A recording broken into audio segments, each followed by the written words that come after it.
Till that after a small-town food reviewer in her 80s was ridiculed online for her review of an Olive Garden, Anthony Bourdain stepped in and published a book of her food review column and wrote the foreword to it. I have read this book, cover to cover, and I frickin' loved it. Her reviews were well written, had constructive and not mean-spirited criticism, and covered every inch of her town, sometimes twice if new menus or new owners were seen. Also, she really wants enough salt in her soup.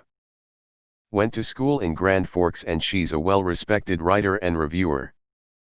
I didn't realize how big of a deal this would be until I saw the wildly overcrowded parking lots and lines out the door for at least a week straight. Make all the jokes you want about Grand Forks, North Dakota, they're all probably true anyways, but it was a big deal for the area and it'd be foolish for people not to review it. I've never understood all the hate on Olive Garden. It's not authentic Italian food, just as Taco Bell isn't authentic Mexican food, but they still have their place. I grew up with an Italian nonna who taught me to cook before I could walk. Her family owned restaurants in Sicily. I know authentic Italian food. I regularly make my pasta and sauce from scratch. But I still crave some oversized Olive Garden chicken parm every once in a while. I live in San Diego and have access to amazing Mexican food, but sometimes crunchy tacos from Taco Bell hit the spot at 2 a.m. Forward star. Should be cross-pasted to humans being brothers. For all his snark and cynicism, Bourdain showed himself to be kind and gracious to an older woman, and respectful of her culture, Middle America. Thanks for bringing this story to light. You know it would be fun to travel around like the Midwest or other areas and look for good food. Not like anything competitively authentic or fancy, but just real good everyday people food. I go for fresh and simple, but that's just me.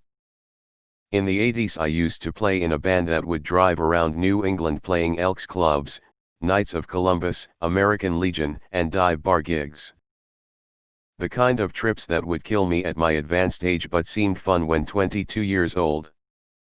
I remember so much bad food, but once in a while you'd stop somewhere not expecting much, but you'd get served a whole big homemade style dinner that would just make your day. Is nobody gonna mention Reddit's involvement in this brigade? Gone far too soon. He wasn't just a chef, a sarcastic dick, or a TV host. You could tell by his every interaction that he had an abundance of empathy, a feeling of kinship with people however tangentially or insignificantly they interacted with food. I recently watched the episode where he goes to Italy and the boatmen throw frozen squid overboard and come up like they just pulled it out of the sea. You can see, plainly, how ruinous that experience is for him, how shattered he seemed in the aftermath because someone tried to tell him there were 5 lights when there were but 4. Alas that we live now in an era of hucksters and antipathy. I've worked in fine dining and for some of the best chefs in the Southeast. There is nothing more that I hate than a fucking food snob, which has only gotten worse with all these food channels. Olive Garden serves its purpose for a certain crowd. My mom didn't have much growing up and Olive Garden was a nice treat sometimes. People need to fuck off. How's them apples? Man, how I miss this man.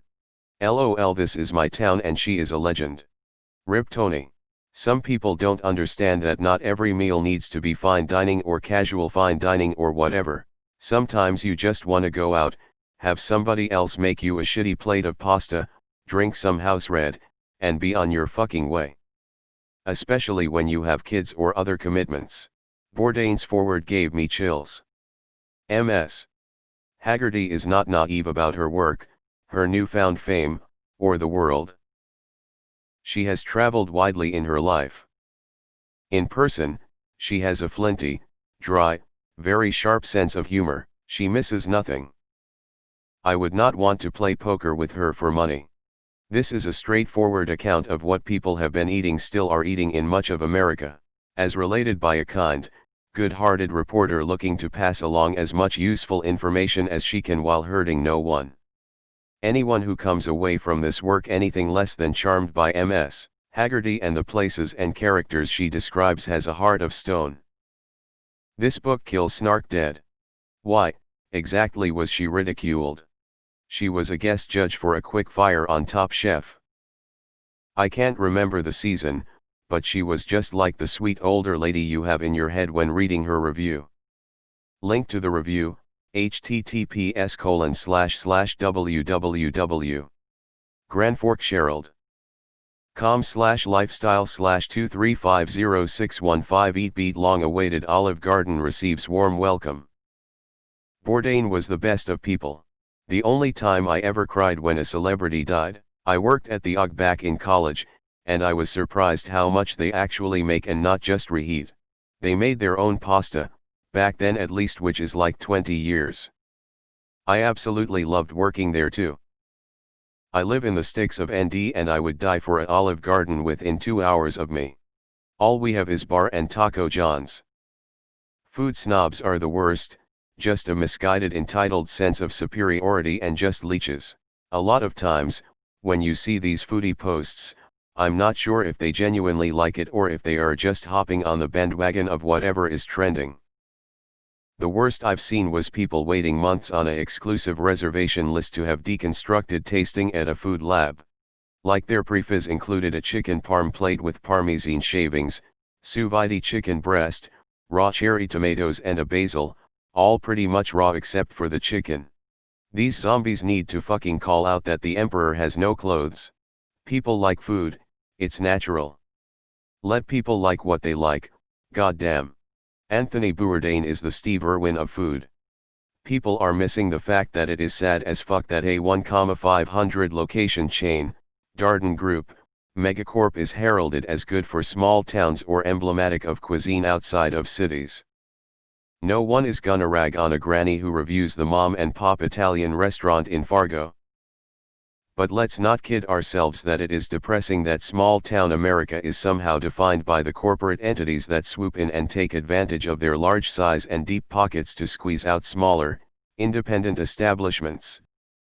Small town America is absolutely decimated by corporations. I live in rural Ohio, and anything within 30 miles of the one town that has a Target, Best Buy, TGI Fridays, and Chili's, struggles to stay afloat. It fucking sucks. He's just a good guy. I highly recommend the audiobook version of his books if you miss that unique voice of his. I picked one up because I had some Audible credits and didn't know what to get. It's like watching his shows all over again. Fucking legend. I read that as in the 80s, I was shocked that there were enough people on the internet then to do that. Don't we all miss Tony even more when we hear stories like these? Rest easy, Mr. Bourdain. Thank you for showing us all the path less traveled. I called her on Easter Sunday of that year and had a wonderfully pleasant conversation with her. I just told her that I had read her review and we were sitting around on Easter Sunday and wanted to call her and thank her for the joy that the review gave us. She was extremely gracious and thanked us for calling her and seemed like a genuinely sweet woman. I just heard about this a couple days ago from this video, https://youtube.b/wgusdhl1c0. Such a cool story. God forbid she write a useful and informative review of a restaurant that is within most of her audience's price range and a place they're likely to visit and not some uppity posh fine dining locale. I practiced jiu-jitsu once unexpectedly in Chicago with Bourdain. I am a huge fan of his show and work. I was star-stunned. He was very wholesome and accepting of the star shock. After about an hour of him just being there I felt like I knew him for a lifetime. He was so kind and personable, as seen in his show. I am very grateful to get to meet him as well as rolling with him on the mat.